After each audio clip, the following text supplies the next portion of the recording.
तो अब हम पढ़ने वाले हैं पार्ट 3, जो कि हमने पार्ट 4 में आप लोगों के लिए जो हमारी प्रतिशतता थी उसके बारे में हमने जाना था और सीखा था। ठीक है, अब हम पढ़ेंगे मोलरता के बारे में, और मोलरता से रिलेटेड कौन से क्वेश्चन एग्जाम में आते हैं उनको देखेंगे। तो सबसे पहले तो आपको एक बात पता होना चाहिए कि हम मोलरता को ग्राम अणुकता भी कहते हैं। तो ये बहुत कम स्टूडेंट को पता होता है, क्योंकि वो मोलरता पढ़ते तो है लेकिन उन्हें ये नहीं होता पता कि ग्राम अणुकता भी मोलरता से ही कहते हैं। और आपको बता दें, इसी की डेफिनेशन से ग्राम अणुकता की डेफिनेशन होती है। और एग्जाम में ऐसा क्वेश्चन पूछ लिया जाता है कि ग्राम अणुकता किसे कहते हैं। ये 2 नंबर में क्वेश्चन आपको पूछा जाएगा या फिर पूछा जा सकता है। ठीक है, तो यहाँ पर देखिए मोलरता। तो मोलरता जो है उसकी डेफिनेशन देखते हैं कि इसकी डेफिनेशन क्या है। तो सबसे पहले आप लोगों के लिए बता दें, किसी विलयन के 1 लीटर आयतन में उपस्थित विलेय के मोलों की संख्या। ठीक है, ये हमारी मोलरता और ग्राम अणुकता दोनों को हम लेंगे इसमें। किसी विलयन के 1 लीटर आयतन में उपस्थित विलेय के मोलों की संख्या या ग्राम अणुओं की संख्या को उस विलयन की मोलरता कहते हैं, या फिर कह सकते हैं उस विलयन की ग्राम अणुकता कहते हैं। चूंकि यहाँ पर क्या लिखा गया है, ग्राम अणुओं की संख्या भी लिखा गया है ना। ये देखिए ग्राम अणुओं की संख्या, तो इसको हम बोल सकते हैं मोलरता या फिर ग्राम अणुओं की संख्या। अगर आपसे क्वेश्चन पूछा जाता है ग्राम अणुकता, तब आपको लिखना है कि उस विलयन की मोलरता की जगह पर कर देना आपको ग्राम अणुकता कहते हैं।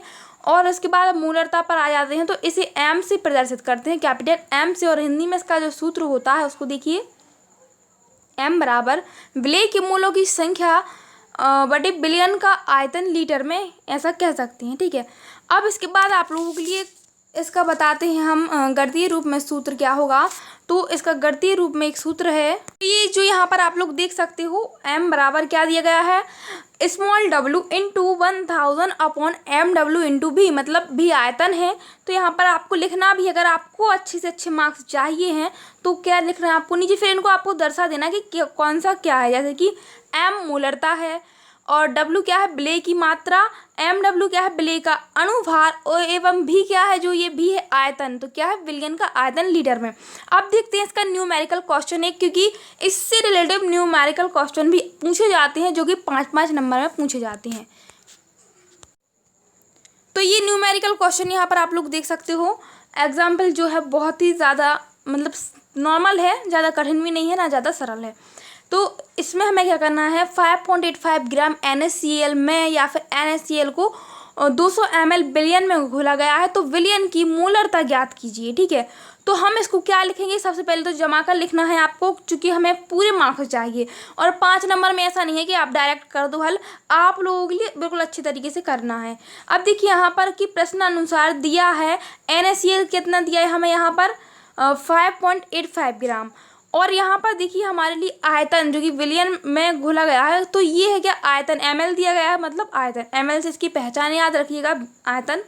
ठीक है, कि ml है अगर, तो ये इसका आयतन होगा जो कि लीटर में यहाँ पर। अब इसके बाद MW, तो हमें ये पता करना पड़ेगा पहले, क्योंकि NaOH है, इसका अणुभार क्या होता है 23 प्लस। यहाँ पर देखिए ये कैसे आया, अब मैं थोड़ा सा आपको यहाँ पे बता दूँ। तो ये आया है आपके NaCl से। अब NaCl में जो Na का आपको पता होगा द्रव्यमान कितना होता है, 23 होता है। और यहाँ पर बात करें Cl का, क्लोरीन का 35.5 होता है। तो यहाँ पर 58 मतलब कि 58.5 ये आ जाएगा। अब हम इस सूत्र में इसका मान पुट करेंगे तो इसका आंसर आ जाएगा। तो यहाँ पर देखिए आप लोग, इसका आंसर हम इसमें मान रख दिया हमने। तो देखिए ये क्या होगा, इससे 5 पॉइंट से कट जाएंगे और इसका दशमलव हटाएंगे, तो यहाँ पर 10 का ऊपर इंटू हो जाएगा, और ऊपर 2 संख्याओं के बाद दशमलव था। चूंकि यहाँ पर आप लोग देख 2 संख्याएं थी दशमलव के बाद, तो यहाँ पर क्या हो जाएगा, नीचे 100 आ जाएगा, और यहाँ पर 1 संख्या के बाद दशमलव था, तो ये यहाँ ऊपर 10 पहुँचेगा। ठीक है, तो इसके बाद ये जब कट जाएंगे और 200 से हम 1000 को काट देंगे, तो आंसर आ जाएगा आपका कितना, 1/2 बचेगा, और 1/2 को हम 0.5 लिख सकती हैं, आपका आंसर हो गया। अब इस बात ये सवाल है जो आप लोगों को करना है, मैं आपको बताती हूँ उसका आंसर एंड सॉल्यूशन, तो एक बार आप लोग करके देखिएगा, है ना।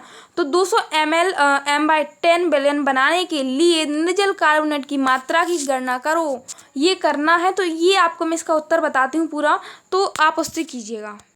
देखिए यहाँ से ये हो जाएगा, है ना, नॉर्मली आपको इतना ही करना है। ठीक है, तो ये आप लोग करके देखिएगा, मैं आपको बता देती हूँ। यहाँ से देखो 250 ml वाला है ये, और m/10 बराबर मतलब m मोलरता का मान 1/10 आ जाएगा। और अणुभार मैंने बता दिया आपको कि द्रव्यमान से निकालना है, कि जो कि तत्व का द्रव्यमान होता है, धातुओं का द्रव्यमान कोई भी आ जाए, आपको पहले अणुभार उनके द्रव्यमान से निकालना है, और जितने का इसमें इंटू होता है वो आपको कर देना है। ये इस तरीके से हो जाएगा। और इसका आंसर अगर आपको बता दें तो ये देखिए इसका आंसर आ जाएगा 2.65। अब देखते हैं आगे हम आगे का। तो आगे है हमारा मोलरता। अभी हमने क्या पढ़ा, मोलरता। तो ये पढ़ेंगे हम पार्ट 5 में। हमारा पार्ट 3 हो गया, पार्ट 4 मैं ऑलरेडी अपलोड कर चुकी हूँ, ठीक है। तो थोड़ी मिस्टेक हो गई थी, इसकी वजह से ऐसा हो गया, बट पार्ट 5 में देखेंगे मोलरता।